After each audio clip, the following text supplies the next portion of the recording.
குழந்தைகளுக்கான குட்டி நிதி கதைகளுக்கு சோனி காக்டெயில் கிட்ஸ் சம்மர் சேனலுக்கு சப்ஸ்கிரைப் பண்ணுங்க அண்ட் புது புது வீடியோக்களை உடனே பார்க்க மறக்காம பெல் ஐகானை கிளிக் பண்ணுங்க. இன்னைக்கு நாம கேட்க போற கதையோட பேரு ஒற்றுமையே பலம். முன்னொரு காலத்துல ஒரு கிராமத்துல ஒரு விவசாயி இருந்தான். அவனுக்கு 3 மகன்கள் இருந்தாங்க. அந்த 3 அண்ணன் தம்பிகளும் எப்ப பார்த்தாலும் ஒருத்தரோட ஒருத்தர் சண்டை போட்டுக்கிட்டே இருப்பாங்க. அந்த விவசாயி அவங்களுக்கு புரிய வைக்க சரியான வழியை கடைபிடிக்க பல முறை சொல்லி பார்த்தான். ஆனா அந்த 3 பேரும் விவசாயி சொல்ற பேச்ச கேட்காம சண்டை போட்டுக்கிட்டே இருப்பாங்க. அந்த விவசாயிக்கு தன்னுடைய பசங்களை பத்தி ரொம்ப கவலையா இருந்தது.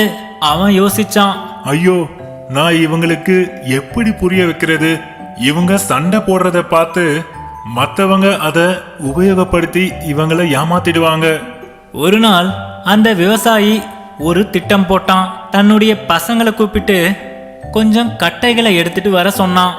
அந்த பசங்களும் வெளியில போய் சின்ன சின்ன கட்டைகளை எடுத்துட்டு வந்தாங்க.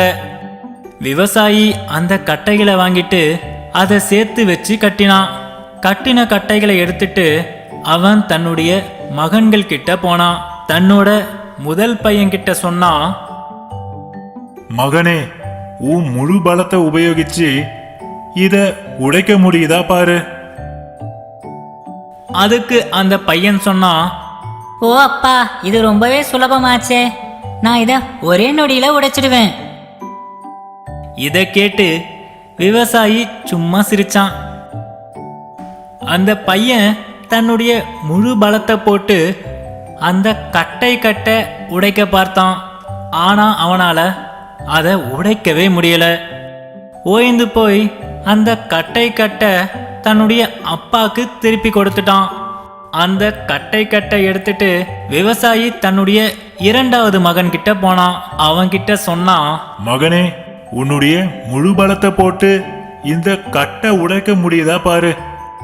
அதுக்கு அந்த பையன் சொன்னான், ஓ அப்பா, நான் இத ஒரு நொடியிலேயே உடைச்சிடுவேன். இதை கேட்டு விவசாயி மறுபடியும் சிரிச்சான். 2வது பையன் முழு பலத்தை போட்டு கட்டை உடைக்க பார்த்தான். கடைசியில அந்த கட்டை உடைக்க முடியாதுன்னு புரிஞ்சிருச்சு. அதை தன்னுடைய அப்பாக்கு திருப்பி கொடுத்துட்டான். இப்போ 3வது மகனுடைய முறை. விவசாயி 3வது மகன் கிட்ட போய் கேட்டான், மகனே, உன்னால இந்த கட்டை உடைக்க முடியுமா? உன்னுடைய 2 அண்ணன்களாலும் அது முடியல. அதுக்கு அந்த 3வது பையன் சொன்னான், அப்பா, இது எதிர்பார்த்தது தானே. என்னுடைய 2 அண்ணன்களுக்கும் என் அளவு வலு கிடையாது. நான் ஒருத்தன்தான் பலசாலி. எனக்கு இந்த கட்டை உடைக்கிறதுக்கு ஒரு நொடி கூட ஆகாது. 3வது பையன் சொல்றதை கேட்டு விவசாயி மறுபடியும் சிரிச்சான். அவனாலையும் உடைக்க முடியலன்னு பார்த்து விவசாயி தான் தன்னுடைய மகன்களுக்கு முக்கியமான பாடம் சொல்லி கொடுக்க முடிவு பண்ணான். ரொம்ப முயற்சி செஞ்சும் அந்த கட்டு உடையாததுனால அதை அந்த பையன் தன்னுடைய அப்பா கிட்ட திருப்பி கொடுத்துட்டான். இப்போ அந்த விவசாயி அந்த கட்டை பிரிச்சுட்டான். தன்னுடைய மகன்களுக்கு ஒவ்வொரு கட்டையையும் கொடுத்துட்டு சொன்னான், உங்க 3 பேராலும் கட்டா இருந்தா கட்டைகளை உடைக்க முடியல. இப்போ இந்த தனித்தனியா இருக்க இந்த கட்டைகளை உங்களால உடைக்க முடியுதான்னு பாப்போம். விவசாயி பேசி கூட முடிக்கல. அதுக்குள்ள அந்த 3 பசங்களும் தங்களுடைய கையில இருந்த கட்டைய உடைச்சிட்டாங்க. விவசாயி தன்னுடைய 3 பசங்களையும் பார்த்தான். அப்பா என்ன சொல்ல நினைக்கிறாருன்னு அவங்க புரிஞ்சுக்கிட்டாங்க. எப்பவும் சண்டை போட்டுக்கிட்டே இருந்தா ஒற்றுமையா வாழ முடியாதுன்னு அவங்க புரிஞ்சுக்கிட்டாங்க.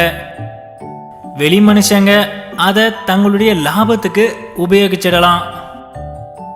அதே அவங்க ஒற்றுமையா இருந்தா அந்த கட்டை மாதிரி அவங்கள யாராலையும் பிரிக்கவே முடியாது. அதனால அவங்களுடைய வாழ்க்கையில வெற்றியும் கிடைக்கும். இந்த கதையிலிருந்து நாம என்ன கத்துக்கிறோம்னா, ஒற்றுமையே பலம். அந்த பலத்தை புரிஞ்சுக்கிட்டு புகழோடு வாழுங்க.